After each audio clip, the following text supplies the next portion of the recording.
Ini pertanyaan yang penting sekali untuk semua dari kita tahu ya.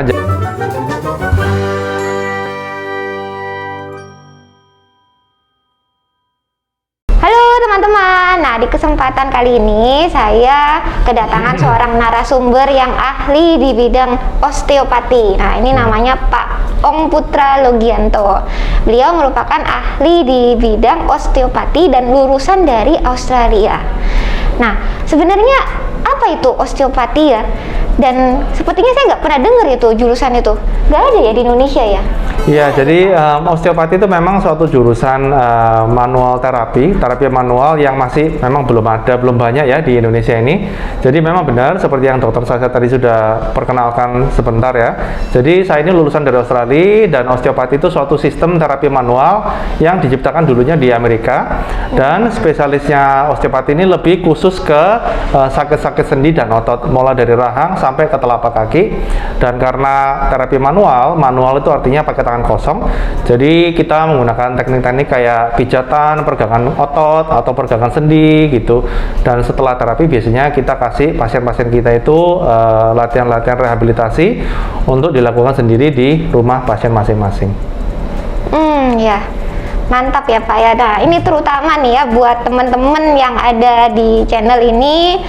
Nah kita kan pandemi gini ya, kita seringkali di rumah aja, malas gerak tentunya ya. Terus juga pertemuan-pertemuan yang tadinya kita ikutin secara offline, jadi dulunya kan kita harus datang ke kantor, sekarang lebih banyak kita di rumah aja. Kita work from home, kemudian kita anak-anak kita school from home. Nah itu juga kita seringkali menggunakan gawai dan juga komputer atau laptop ya. Nah itu pasti tentunya menimbulkan banyak masalah ya Pak ya. Masalah di leher, di bahu, mungkin juga di pinggang ya. Nah itu adakah kiat-kiatnya nih Pak nih, terutama untuk yang WFH, yang SFH, apakah sampai kita nggak usah Zoom aja nih? Nah gimana ini ya? Ya, jadi sebenarnya kiat-kiat tertentu spesifik ya untuk masalah work from home atau school from home itu biasanya kan orang suka sakit leher atau mungkin sakit pundak. Nah mungkin biasanya itu namanya, kalau yang dulu itu namanya texting neck syndrome. Jadi texting itu bahasa Inggrisnya SMS pakai HP gitu-gitu, namanya texting neck. Cuman mungkin kalau akhir-akhir ini mungkin lebih banyak orang pakai Zoom, namanya Zoom fatigue syndrome tadi yang dokter Sasa sempat bilang ya. Jadi sebenarnya Zoom fatigue syndrome dan texting neck syndrome ini adalah mengacu ke sindrom yang sama, yaitu masalah ergonomi. Jadi ergonomi itu bukan semacam label kursi atau label meja ya teman-teman. Jadi ergonomi itu adalah mengacu ke bagaimana kita menggunakan kursi dan meja atau komputer kita secara benar, posisinya benar, sehingga kita tidak perlu menggunakan otot leher atau pundak ini berlebihan ketika menggunakan komputer atau menulis-tulis di meja atau HP-an, pakai HP gitu. Jadi itu adalah yang disebut dengan masalah texting neck syndrome atau Zoom fatigue syndrome. Dan memang kalau ini masalah ergonominya nggak benar, ya bisa berujung ke sakit leher atau sakit pundak. Nanti jauh-jauh hari bisa juga kalau diterus-terusin bisa ke sakit pinggang juga. Nah, jadi kalau gitu berarti apa yang harus kita lakukan? Adakah langkah khusus ketika kita sedang WFH atau SFH itu, misalnya komputernya bagaimana posisinya itu ada ya Pak ya, gimana? Ya ada. Ergonominya gimana? Ya, jadi prinsip utama dari ergonomi itu membuat otot kita itu dalam tanda kutip itu semalas mungkin. Malas dalam artian bekerja sesedikit mungkin. Soalnya kita kalau misalnya contohnya ya, misalnya saya mengangkat siku saya segini, mungkin saya angkat siku saya segini mungkin 15 menit, ini mungkin nggak masalah. Cuma kalau saya misalnya ngangkat sikut seperti ini terus 1 jam, 2 jam, ini sudah mulai capek yang pundaknya atau lehernya. Jadi itu prinsip dasarnya. Jadi gimana ergonomi yang benar itu? Jadi ergonomi yang benar itu misalnya nih, seakan-akan saya sekarang lagi Zoom ya, lagi pakai komputer, ada mejanya depan saya. Jadi sebisa mungkin siku saya itu harus di samping badan saya seperti ini. Jadi seperti saya sedang duduk normal aja, biasa gini, sikunya di sini, terus sikunya dua-dua ini harus ditekuk 90 derajat seperti ini. Oh, gini ya, kayak gini. Gini. Nah, terus pertanyaan berikutnya, keyboard dan mouse-nya di mana? Tepat di bawah tangan saya. Jadi nggak ada ceritanya saya butuh ngangkat siku untuk menjangkau meja atau keyboard dan mouse-nya. Jadi seperti ini aja. Jadi ini otot pundaknya tetap rileks selama saya kerja di komputer. Itu yang pertama soal keyboard dan mouse. Jadi sikunya di sini dan keyboard mouse-nya di sini ya. Terus yang berikutnya itu adalah monitornya di mana. Jadi monitor itu harus di depan mata saya di sini. Jadi nggak boleh monitornya lebih rendah di sini atau lebih tinggi gini. Jadi harus tepat di depan mata saya. Jadi seperti ini. Keyboard di sini, monitor di depan mata saya seperti ini. Jadi yaitu posisi seperti itu yang harus kita jaga. Jadi komputernya, monitornya disesuaikan posisinya, keyboardnya sama mouse-nya pun juga harus disesuaikan seperti ini, sehingga otot leher dan pundak kita tetap rileks dan tidak sampai menjadi sakit dan nyeri gitu. Itu yang pertama. Terus yang nomor 2 itu soal monitor. Monitor itu juga nggak boleh terlalu jauh. Kalau misalnya terlalu jauh, kita nggak boleh muka kita yang menjangkau ke depan seperti ini. Nanti lama-lama sakit leher. Jadi seharusnya monitornya dimajuin atau kursinya dimajuin lebih dekat ke monitornya. Oke, jaraknya yang bagus itu berarti berapa tuh? Jaraknya itu sekitar 30 cm, tapi sebenarnya jaraknya itu individual sih. Pokoknya kita harus bisa membaca secara jelas dan bisa rileks matanya ini supaya kita nggak perlu lagi terlalu maju-maju gitu. Kalau misalnya kita pakai kacamata, yaitu kacamatanya harus kita sesuaikan ke dokter mata, ke optik gitu, supaya kacamatanya bisa sesuai, jadi kita nggak perlu pandangannya kabur. Oke Pak, nah itu kan tadi kalau kita menggunakan monitor PC mungkin ya. Yeah. Nah tapi kalau laptop itu gimana, kan laptop itu kecil ya, layarnya kecil, terus keyboardnya apalagi kalau kecil. Nah itu kan berarti gimana tuh, susah banget. Ya, thank you banget udah dikasih pertanyaan ini sama Dokter Sasha, karena ini pertanyaan yang penting sekali untuk semua dari kita tahu ya. Jadi memang sebenarnya konsep ergonomi ini tercipta pada saat zaman komputer desktop itu mulai booming ya. Nah tapi kan dengan berkembangnya zaman, teknologi juga berkembang, mulai keluar laptop ya. Jadi kalau laptop itu cara mengatasinya, laptopnya ini itu harus kita pakai sebagai monitornya saja. Jadi laptopnya kita pakai seakan-akan kita menggunakan monitornya aja, ditumpuk pakai buku atau apa supaya selevel mata kita ya. Nah terus kalau keyboardnya kita harusnya memakai keyboard terpisah yang disambungin ke laptopnya. Jadi keyboardnya itu ya tetap sama, harus di sini. Jadi laptopnya pakai buat monitor, terus keyboardnya terpisah, mouse-nya pun juga terpisah. Nah kalau nggak memungkinkan nih, misalnya masih nggak ada memungkinkan untuk seperti itu, biasanya bagaimana durasi yang supaya terhindar dari nyeri? Misalnya ada jeda ke berapa lama, nah gitu. Kalau nggak memungkinkan ya harus diusahain sih. Kalau keyboard terpisah itu memang ya kalau mau nggak sakit-sakit leher dan pundak, kalau pakai laptop idealnya memang harus pakai keyboard terpisah sih.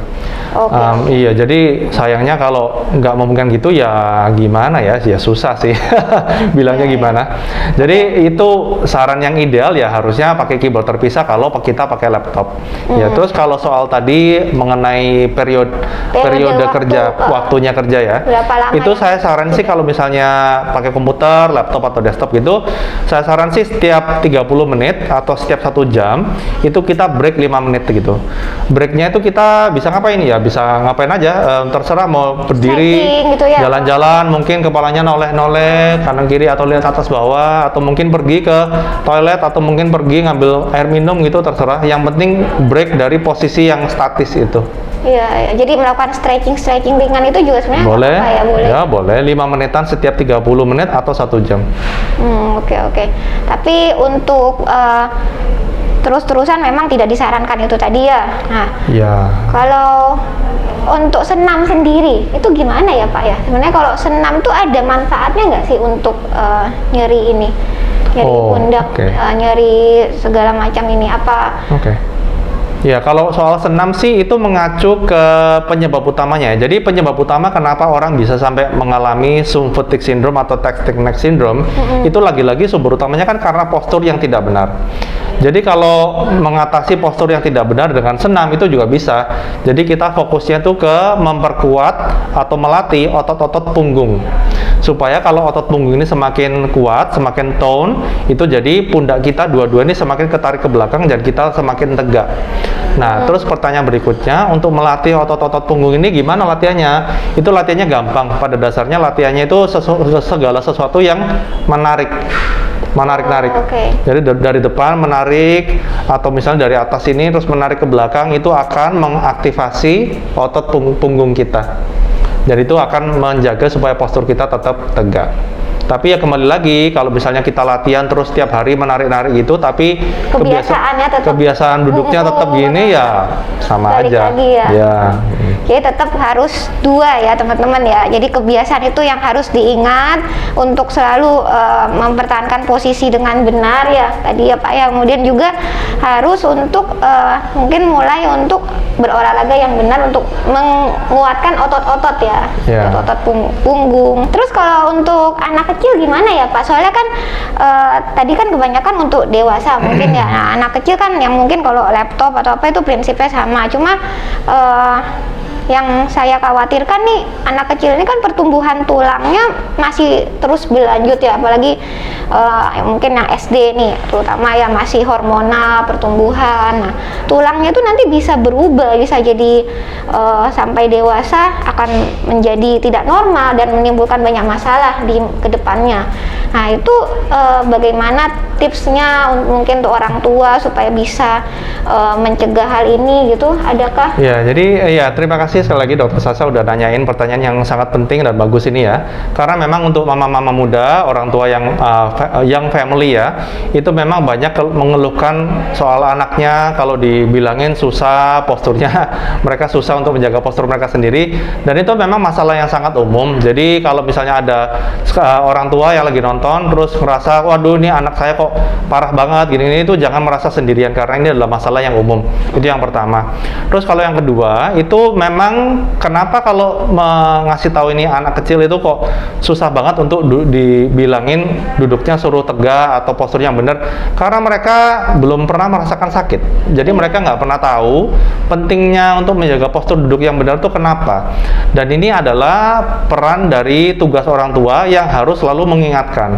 Karena nanti waktu mereka sudah tambah besar, nah mungkin mereka mulai mengalami sakit leher atau pundak pertama kali dalam hidup mereka, dan mereka akan ingat, oh dulu berarti ini pentingnya menjaga postur. Tapi kalau waktu mereka masih muda, masih kecil, memang susah karena mereka belum merasakan sakit. Jadi itu ya sayangnya, itu ya tugasnya dan peran orang tua untuk terus-terusan mengingatkan.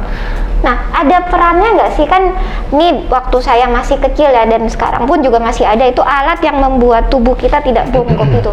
Jadi ada yang namanya rompi ya, semacam rompi itu yang membuat si anak tuh bisa terus tegak gitu. Nah, itu apakah perlu diberikan hal itu untuk anak-anak yang memang posisinya tuh bungkuk dan mencegah dia sampai bungkuk kifosis ke depannya nanti gitu? Iya.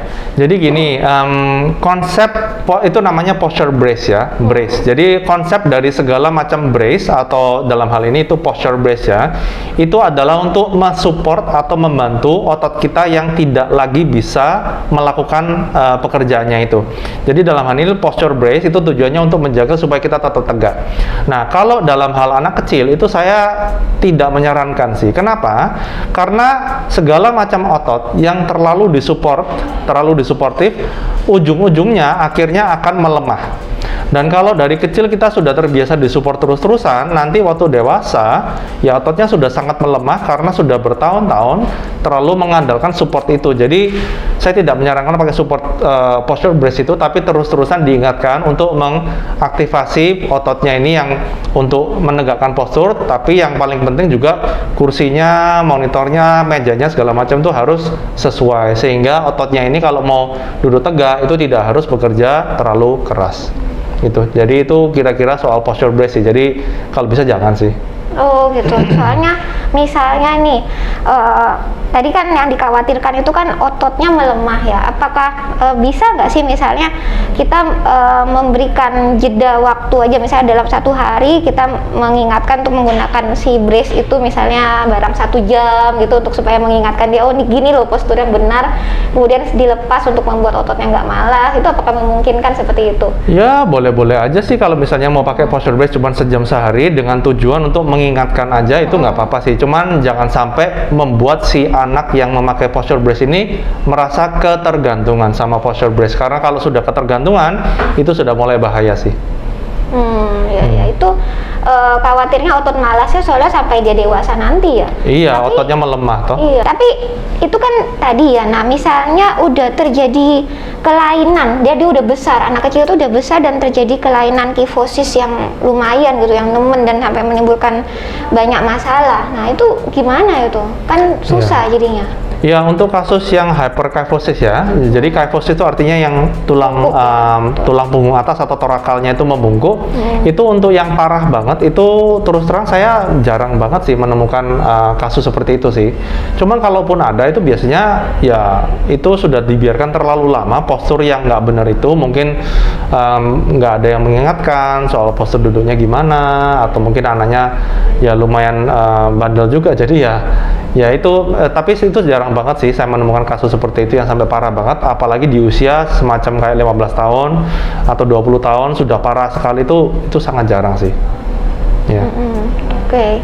Tapi ini saya pernah punya pengalaman ini ya, temen saya sendiri itu ada yang harus kifosis banget itu dan sampai pasang neck brace itu ya, dan juga ada juga tetangga saya punya anak itu harus dioperasi karena dia tulangnya skoliosis itu. Nah itu gimana tuh? Oke, ya jadi ini adalah dua kasus yang berbeda ya. Jadi kalau temannya tadi yang pakai neck brace ini karena terlalu hyperkyphosisnya terlalu parah bungkuknya, itu berarti tandanya itu sudah terlalu lama dibiarkan, sayangnya nggak diterapikan atau mungkin nggak dilatihan rehabilitasi untuk menjaga supaya posturnya tetap tegak. Terus mungkin juga sudah terlalu lama nggak ada yang ngasih tahu kalau ini penyebabnya karena postur duduknya, kebiasaannya.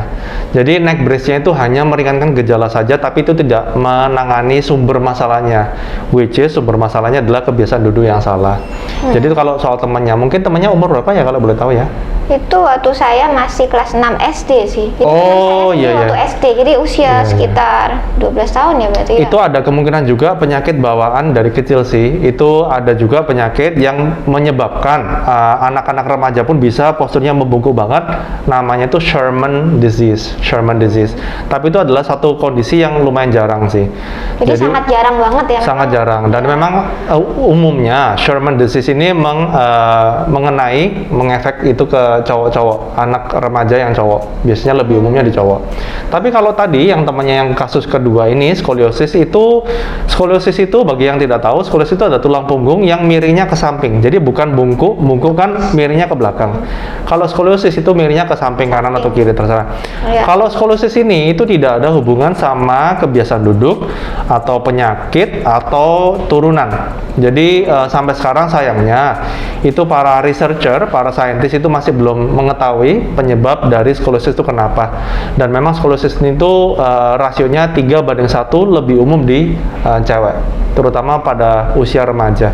Jadi kalau skoliosis itu penanganannya beda lagi sih, bukan masalah kebiasaan duduknya. Ya, jadi semoga teman-teman di rumah juga jadi lebih tahu sekarang kalau skoliosis itu beda sama kifosis ya. Nah itu tadi kan kalau pada dewasa, anak-anak juga udah ya. Nah sekarang kalau orang tua ini gimana nih Pak Ong? Kalau orang tua sendiri kan orang tua juga ada yang namanya osteoporosis itu ya. Nah itu gimana lebih sulitnya? Terus apakah ada penanganan lainnya lagi untuk menangani kasus kelainan sendi ini pada orang tua, gimana ya? Iya, jadi kalau untuk orang tua dalam konteks umur 60 ke atas mungkin ya, itu cara penanganannya mirip-mirip kayak orang dewasa biasa. Jadi lagi-lagi kebiasaan duduknya harus dibenerin. Mungkin orang tuanya zaman sekarang suka main HP, terus kepalanya nunduk, terus gitu, atau mungkin suka baca buku, atau mungkin suka hobi nyulam. Nah itu juga harus diperhatiin kebiasaan duduknya. Tapi sorry saya potong Pak. Ya? Nah kalau nyulam itu ya kan, kalau misalnya HP mungkin kita bisa ya angkat HP-nya ke atas gitu ya. Nah tapi kalau nyulam itu kan masa kita nyulam yang kita angkat ke atas itu gimana tuh? Susah. Jadi kalau nyulam dan pakai HP itu benernya konsepnya mirip-mirip sih. Jadi harus nyulam dan pakai HP itu idealnya itu ada yang menyangga tangan kita supaya waktu kita mengangkat ke atas gini, itu kita mengangkatnya tidak pakai otot pundak sendiri karena nanti otot pundak kan capek. Jadi tangannya taruh aja, kita duduk di belakang meja, tangannya disandarin di meja. Nyulam pun juga sama, disandarin di meja gini. Jadi kan ada mejanya, kita ya relax tangannya.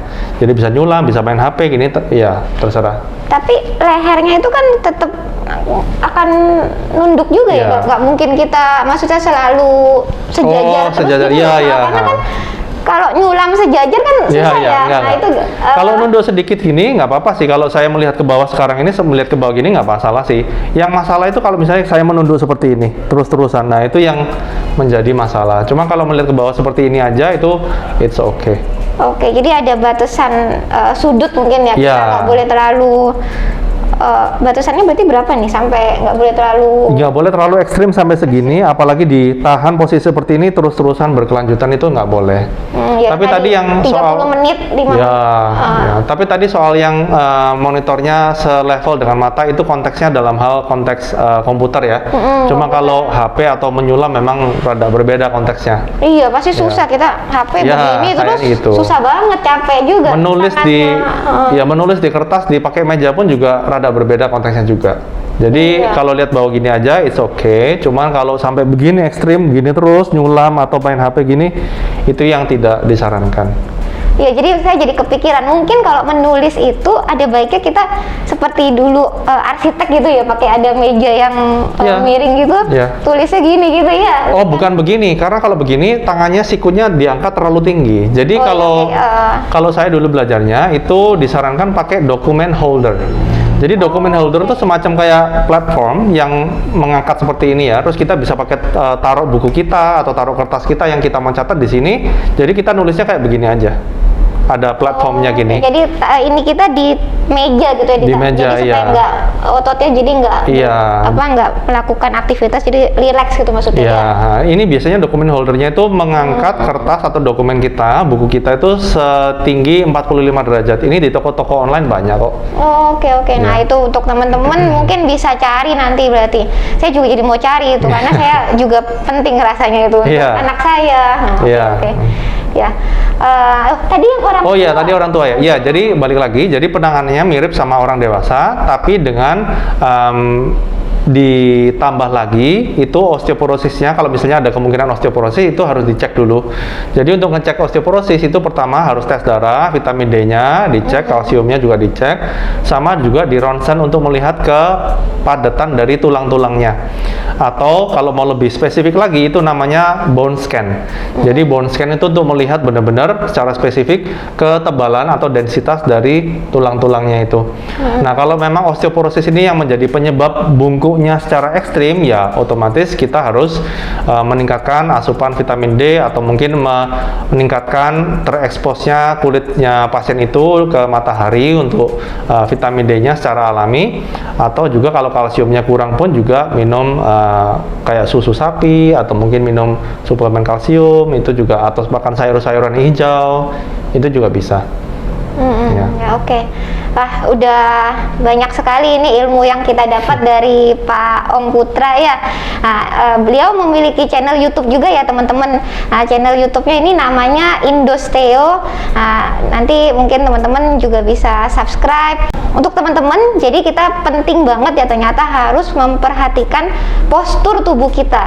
Jadi saat kita duduk, lalu saat kita melakukan aktivitas apapun itu juga harus upayakan untuk menjaga postur supaya tetap dalam posisi yang ergonomi, karena yang tadi itu kalau kita sampai salah nanti keluhannya akan banyak bisa bermunculan seperti nyeri leher, nyeri bahu ya, sampai bahkan nyeri pinggang ya. Oke, sekian info dari saya dan Pak Om. Semoga info ini bermanfaat ya teman-teman. Jika info ini teman-teman rasa bermanfaat, bisa teman-teman share ke lebih banyak orang ya, supaya lebih banyak orang yang bisa mengerti mengenai postur tubuh ini yang tepat bagaimana ya. Oke, dadah.